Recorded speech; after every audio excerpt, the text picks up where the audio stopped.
धेरै अघिको कुरा हो, जब म 14-15 वर्षको थिएँ। त्यतिखेर भएको घटना आज म कुरा गर्न गइरहेको छु। त्यतिखेर हाम्रो गाउँमा बत्ती आएको थिएन। मेरो एकदमै मिल्ने साथीहरू भनेको रमेश र श्याम थिए।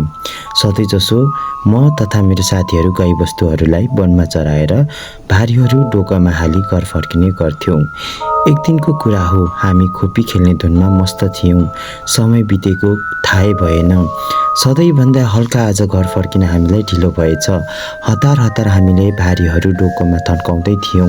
गाईबस्तुहरू पनि घर फर्किसकेका रहेछन्।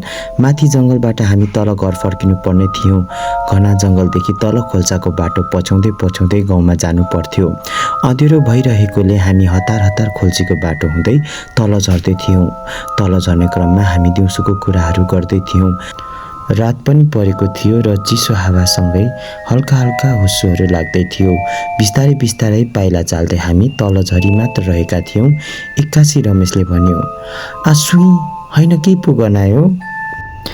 श्यामले पनि साथ दिँदै, साँच्ची होइन के पो गनायो? कहीँ कतै गाईबस्तु त मरेका छैनन्। हामीले भारी पिसायौँ र यताउता खोल्साको चेप हुँदी हेऱ्यौँ, तर केही पनि भेटिएन।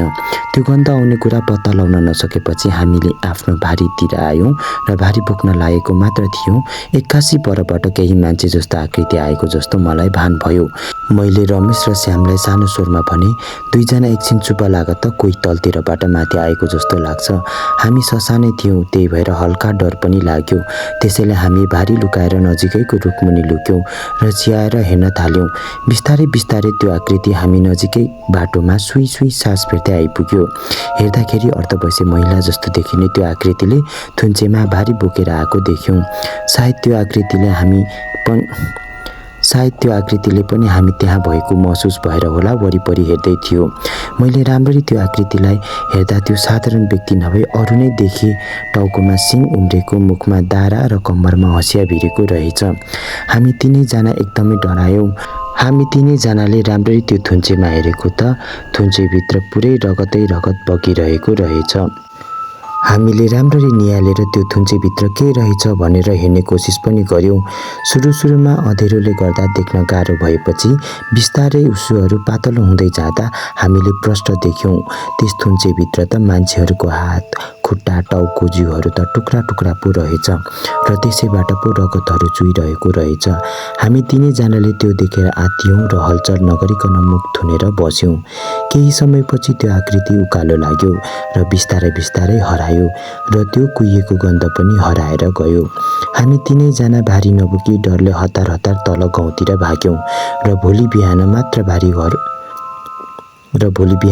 भारीहरू घर फर्कायौँ। त्यो घटना भएको केही दिनपछि मैले मेरो आमालाई सुनाएँ। आमाले भन्नुभयो कि यस्तो कुराहरू कहिलेकाहीँ औँसी पूर्णे बेला हिँड्ने गर्दछन्।